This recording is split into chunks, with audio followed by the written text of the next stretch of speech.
10 वर्षों तक सत्ता इनको दे दिया। 10 वर्षों में देश का हाल ये है कि आज नौजवान हो, गरीब हो, किसान हो, मजदूर हो, सब परेशान हैं। अब जब इनके पास 10 वर्षों के अपने सरकार की उपलब्धि बताने के लिए कुछ नहीं बचा, तो भगवान राम और अयोध्या को आगे कर रहे हैं। अब चर्चा इसी पर हो रही है कि निमंत्रण मिला, निमंत्रण कौन जाएगा। भगवान राम का पूजा करने के लिए भाजपाइयों से, आरएसएस वालों से निमंत्रण की जरूरत है। हमारे नेता आदरणीय लालू प्रसाद जी तो हर मंदिर जाते हैं। अभी तो परिवार गए तिरुपति, तेजस्वी यादव जी बाल छिलाकर आए, घर में मंदिर है। आप देखिए जहां हम लोग बैठे हैं, ये लड़ाई है, बड़ी लड़ाई है देश के नौजवानों का भविष्य बचाने के लिए। और बिहार एकमात्र देश में राज्य बना है जिसने कहा कि नियुक्ति तो हम दे ही रहे हैं, नौकरी दे रहे हैं सरकारी जो पास कर रहे हैं। अब जो खेल कर खिलाड़ी मेडल ला रहे हैं, अब खेलने पर भी सरकारी नौकरी मिल रहा है। पदक लाओ, नौकरी पाओ। अभी देखा आप लोगों ने कुछ दिन पहले ही खिलाड़ियों को नियुक्ति पत्र दिया गया, जो पदक प्राप्त विजेता खिलाड़ी थे जिन्होंने पदक लाया।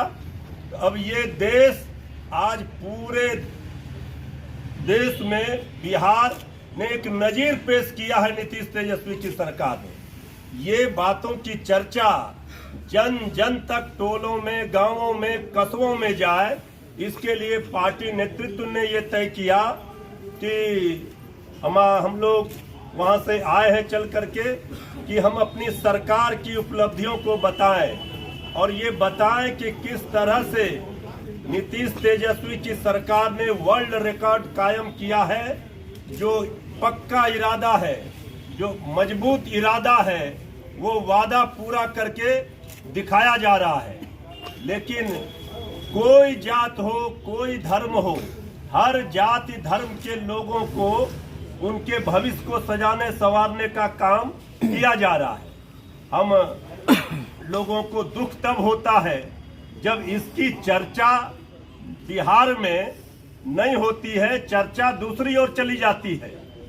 तो ये बात ठीक है कि हम समझते हैं सरकार, केंद्र में बैठी सरकार तो देख ही रहे हैं विपक्ष की आवाज को रोकने के लिए, दबाने के लिए।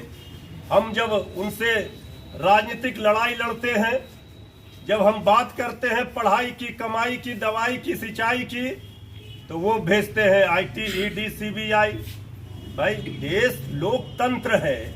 अब काम करने वाली सरकार को हम नौकरी दे रहे हैं तो तेजस्वी यादव जी को ये सम्मन भेज रहे हैं। सवाल ये उठता है, आज देश के जो हालात हैं, आप देखिए नौजवानों का, आज क्यों उत्तर प्रदेश का नौजवान बिहार में आकर नौकरी ले रहा है। उत्तर प्रदेश में किनकी सरकार है भाई? बुलडोजर बेरोजगारी पर कब चलाएंगे ये मोदी जी, योगी जी नहीं बोलते, लेकिन बुलडोजर गरीबों पर चलाएंगे, नौजवानों के भविष्य को अंधकारमय करेंगे। इसलिए ये बात, इसी बात की चर्चा करने के लिए ये बात जन जन तक आप लोगों के माध्यम से जाए। आप लोग भी समाज के आईना है, समाज को आप सही रास्ता दिखाने में, सही बात आम लोगों तक पहुंचाने में आप लोगों की अहम भूमिका है। आज अगर आप अपने जिम्मेवारी का निर्वहन कर रहे हैं, आज आप अगर सही चीजों को दिखा रहे हैं जनता के पास, तो इतिहास आप याद रखिएगा, आपका भी इतिहास में नाम लिया जाएगा। कोई भी व्यक्ति अगर समाज को सही दिशा में ले जाने के लिए प्रयास कर रहा है, ये हमारी राजनीतिक लड़ाई है। अगर हम एक जिम्मेवार विपक्ष होने के नाते अगर हम सत्ता में बैठे लोगों से ये सवाल करते हैं, उनका धर्म बनता है जवाब देना। कल यही बीजेपी के लोग कह रहे थे तेजस्वी यादव जी नौकरी नहीं देंगे, लेकिन आज 15 महीने में 5 लाख के करीब, 4 लाख से ज्यादा नियुक्ति कर दी गई है सरकारी नौकरी। और सभी विभागों में, चाहे वो दरोगा बहाली हो, सिपाही बहाली भर्ती हो, चाहे अन्य विभागों में, हर जगहों पर हर विभाग में नौकरी देने की व्यवस्था नीतीश तेजस्वी सरकार कर रही है। दूसरी ओर जो 10 वर्षों से सत्ता में है वो ये बता ही नहीं पा रही है 20 करोड़ नौकरी का क्या हुआ। क्या हुआ? किसानों की आय दोगुनी होगी। आज गरीबों का थाली खाली है, महंगाई की मार से परेशान है, किसानों की जानें चली गई, इस पर चुप है। अब नमामि गंगे योजना परियोजना का क्या हुआ? गंगा सफाई का क्या हुआ? सांसद गांव गोद में लेंगे उसका क्या हुआ? स्मार्ट सिटी का क्या हुआ?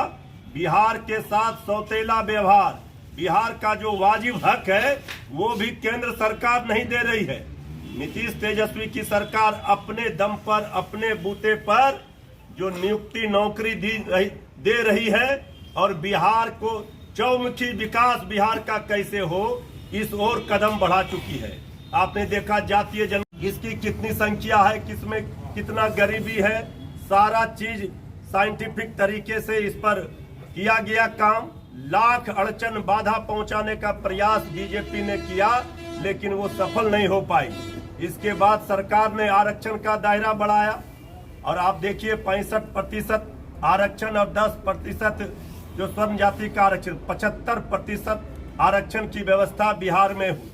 ये बिहार सरकार ने इतने कम समय में इतना बड़ा बड़ा ऐतिहासिक कार्य कर दिखाया।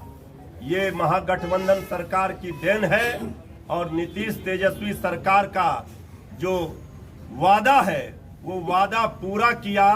और उस ओर जिस रफ्तार से सरकार बढ़ रही है, हम आप लोगों तमाम मीडिया बंधुओं से अपील करेंगे कि ये सरकार ने जो विश्व रिकॉर्ड बनाया है, दुनिया में कहीं ऐसा नहीं हुआ है, इतने कम समय में और इतने समय सीमा के अंदर जिस तरह से बहाली प्रक्रिया पूरी करके नियुक्ति पत्र बांटा गया हो, ये शायद ही इतिहास में कभी हुआ। तो ये हमारी उपलब्धि है, इसके लिए हम गर्व महसूस करते हैं कि जो संकल्प था वो पूरा हुआ। और आज सबको ये पता है कि चर्चा जिस बात की होनी चाहिए, जिस बात पर बहस होनी चाहिए, वो बात आज पीछे छूट रहा है।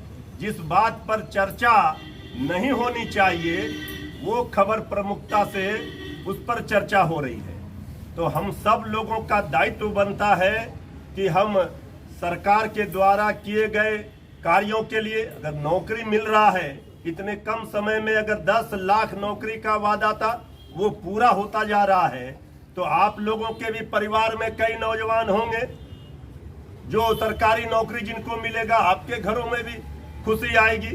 तो इससे तो एक घर पूरा परिवार को भविष्य को सजाया संवारा जा रहा है।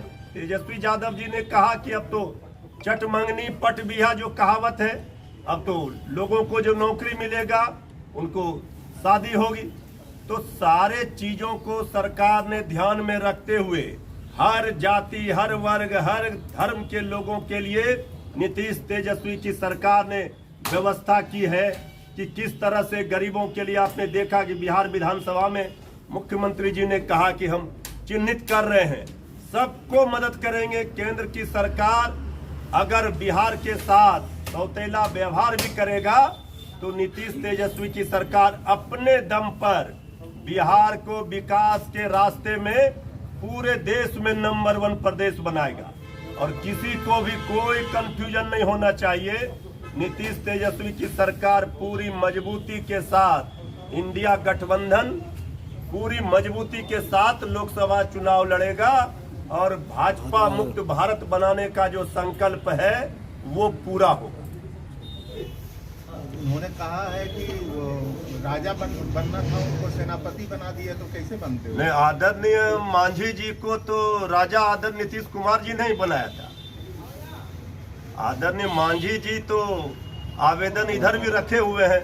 हो सकता है चुनाव आते आते आप लोग देखेंगे आदरणीय मांझी जी वो जब अपमानित उधर महसूस करेंगे तो हो सकता है दिल तो उनका इधर ही है महागठबंधन में, भले जो है वो चले गए हों, लेकिन आप देखिएगा कि फिर आदरणीय मांझी जी इधर ही आएंगे। उनको जो सम्मान दिया आदरणीय नीतीश कुमार जी ने, आदरणीय लालू प्रसाद जी ने, आदरणीय नीतीश कुमार जी ने तो माननीय मुख्यमंत्री बना दिया। अब इससे बड़ा सम्मान तो और कुछ हो ही नहीं सकता है। तो आदरणीय मांझी जी का दिल इधर है, भले जो है स्व शरीर वो उधर हो। आज तक एनडीए में उनको पता चला है उनको कितना सीट मिलेगा। अभी तो उनके पुत्र का हम देख रहे थे कि उन्होंने मांग किया था 10 सीट चाहिए। अगर 10 सीट उनको दे देगा तो हम लोग कहेंगे कि नहीं ठीक है, मांझी जी को सम्मान मिला। तो सम्मान जो है यहाँ ही सहयोगियों को दिया जाता है। यहाँ हाथ और गले नहीं, दिल मिलाकर गठबंधन किया गया है। लेकिन वहाँ क्या किया गया है? वहाँ तो जिस सहयोगी के साथ बीजेपी जिन्हें सहयोगी बनाती है उसी के दल को तोड़ती है। आप देखिए भला चिराग पासवान जी के क्या किया, झोपड़ी में आग लगा दिया। अब आज बताए कोई बीजेपी के नेताओं से पूछिए, एनडीए के नेताओं से कि चिराग पासवान जी को कितना सीट देगा। कंफ्यूजन है। उपेंद्र कुशवाहा जी बेचारे जाकर फंस गए हैं। तो लोग उनके झांसे में जो फंसे उनका क्या हश्र होता है सबको पता है। इसलिए हमें इस पर कोई चर्चा नहीं करनी। चर्चा का विषय है कि बिहार में नीतीश तेजस्वी की सरकार ने जिस तरह नौकरी की भरमार की है, इसको चर्चा का विषय बनाइए। पूरे देश के लिए ये नजीर है। पूरे देश में दूसरे प्रदेशों में भी उनके नौजवानों को बिहार की सरकार से सीख लेकर दूसरी सरकारें इस तरह का काम करें जिससे सबका भविष्य उज्जवल हो। 22 जनवरी को घरों में दिया जलाएंगे अपने आप लोग? अरे भाई हम रोज जलाते हैं, 22 जनवरी को काहे जलाएंगे? प्रधानमंत्री ने बताया। आपको नहीं दिख रहा है तिलक लगा कर बैठे हैं? हम तो अभी जला कर आए हैं। देख लीजिए यहाँ क्या लिखा हुआ है, सामने देखिए वहाँ क्या है, देखिए यहाँ क्या है। इसके लिए सर्टिफिकेट की जरूरत है। हम कहते हैं रामचरितमानस में सुंदर कांड में कुंती है, दीन दयाल बिरद संभारी हरहु नाथ मम संकट भारी। जो संकट है बेरोजगारी का, भुखमरी का, गरीबी का, किसानों का, आपसी भाईचारा का, प्रेम का, ये संकट भगवान राम दूर करे। और भगवान राम भी इनको माफ नहीं करेंगे। ये राम नाम जपना और हिंदू का वोट लेना अपना, ये अब नहीं चलने वाला है। अब हो गया, इनका विदाई समारोह हो जाएगा इस बार। उसके पीछे माना यह जा रहा है कि वो एनडीए में भी जा सकते हैं, अपना दरवाजा खुला रखना चाहते हैं। अभी तो हम इतना गला फाड़ कर कहे कि अरे भाई, हम कह रहे हैं कि इंडिया गठबंधन बनाने के सूत्रधार आदरणीय नीतीश कुमार जी हैं। अब इंडिया गठबंधन की बैठक में क्या हुआ क्या नहीं हुआ, जो बैठक में थे वो बताएंगे। लेकिन नीतीश कुमार जी ने कई बार कहा है कि उन्हें कोई पद की लालसा नहीं है। उनकी इच्छा है कि गैर भाजपा विपक्षी दल एकजुट हो, भाजपा मुक्त भारत हो। ये देश लोकतंत्र और संविधान बचाने की लड़ाई है। लेकिन बार बार इस बात पर चर्चा की जाती है। अब हम अगर पूछेंगे एनडीए का संयोजक, अभी तो बैठक आदरणीय प्रधानमंत्री जी ने की थी, जब इंडिया गठबंधन में 28 दल शामिल हो गए तो जब घबराहट हुई, भयभीत हुए, तो उन्होंने दिखाया कि एनडीए है। आनन फानन में ऐसे ऐसे दल को भी बुलाया जिनका न कोई रजिस्ट्रेशन न कोई उनका अस्तित्व है। अब इतने दल का दिखा दिया एनडीए है। एनडीए का संयोजक कौन है? एनडीए में सीटों का बंटवारा क्या हुआ, इस पर कोई सवाल नहीं है। हम नौकरी बांट रहे तो कह रहे हैं नीतीश कुमार जी संयोजक है। अरे यहाँ संयोजक का, प्रधानमंत्री का, मुख्यमंत्री का लड़ाई नहीं है। लड़ाई है देश को बचाना है, लोकतंत्र संविधान को बचाना है, नौजवानों, किसानों के, गरीबों और मजदूरों के भविष्य को बचाना है। इसकी लड़ाई की चर्चा होनी चाहिए। यही लड़ाई इंडिया गठबंधन बना है, इसलिए विपक्ष एकजुट हुआ है। यहाँ सब लोग कुर्बानी देने के लिए तैयार हैं। यहाँ कोई पेच हमारे यहाँ नहीं है, सब ऑल इज वेल है। ये मांझी जी का एक ट्वीट आया है